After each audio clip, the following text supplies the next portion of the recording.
it take to restore this tractor? Well, I'll tell you what happened. I usually paint I have 7 other old Ford tractors, and I worked for Ford Tractor Division for 22 years, plus body engineering and some other places at Ford England.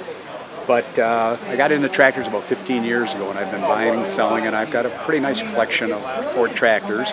The Offset is an extremely rare tractor. It came out in '58, and at one time Ford Tractor Division had 25% of the market in the South.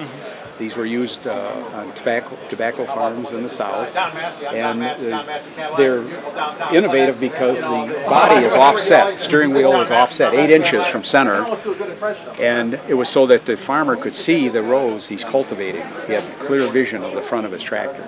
And they built this in red and gray, 58 through 61, and then they went to a blue, same tractor except a little different grill, in 62 to 64, and then they stopped building them for a while. So the Offsets are extremely rare, and they're even more so is to find the cultivators. This is an original Ford cultivator, the bottom one, and then they also had the rear, that original Ford. Those are really hard to find because they got taken off the tractors and left in the field and rusted away.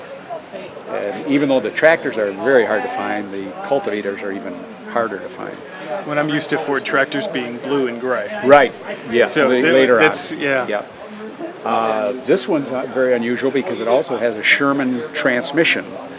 Sherman Products was a company at 13 Mile and Coolidge in Royal Oak, and Ford bought them in '61, but they were an excellent company. They built front-end loaders and backhoes and all kinds of farm equipment for all different makes of tractors.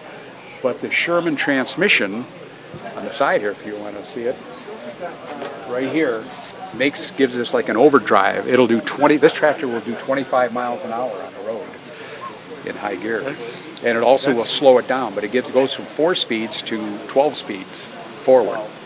And it's a transmission within the transmission. It still has the Ford transmission, but it's got the Sherman. So that makes it very rare. I have 3 tractors that have the Sherman transmissions. What made you decide to bring this tractor to the EyesOn Design exhibit this weekend? About 3 years ago, I saw there was one other Offset at Oakley, Michigan, which is a great farm show. They get 30,000 people there on Saturday. Have all kinds of tractor pulling, little kids pulling, and little garden tractors. And a guy there had an Offset, and he told me he had been offered $8,000 that morning for it. And I said, $8,000? And so I told my wife on the way home, I knew I wasn't going to get to this tractor. I have 11 cars, trucks too. So I said, I'm going to have it painted. So I talked to some friends of mine who have a shop in Oxford, Anything Cool Custom, and I asked them if they'd paint the tractor. Well, they started to paint it, and a guy from Autorama saw it.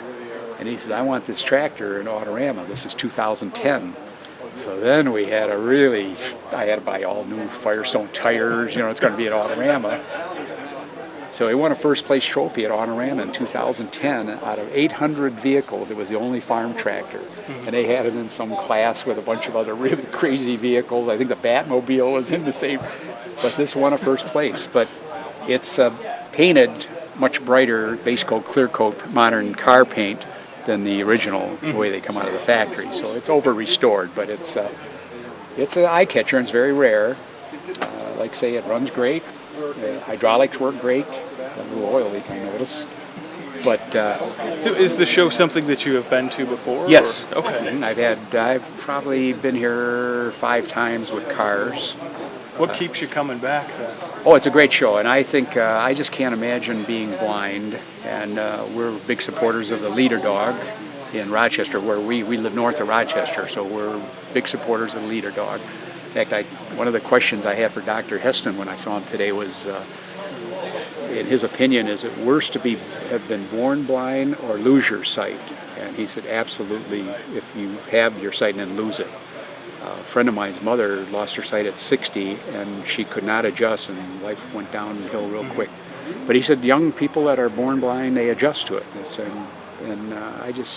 It's kind of a soft spot in my heart for the blind. So I had friends when I was growing up that were blind, and I've always thought, boy, that'd be terrible. But he said they adjust to it. So it makes it well worth your time. Oh yes, I support the show. Even if we don't have a vehicle, we come to it. And great setting, of course.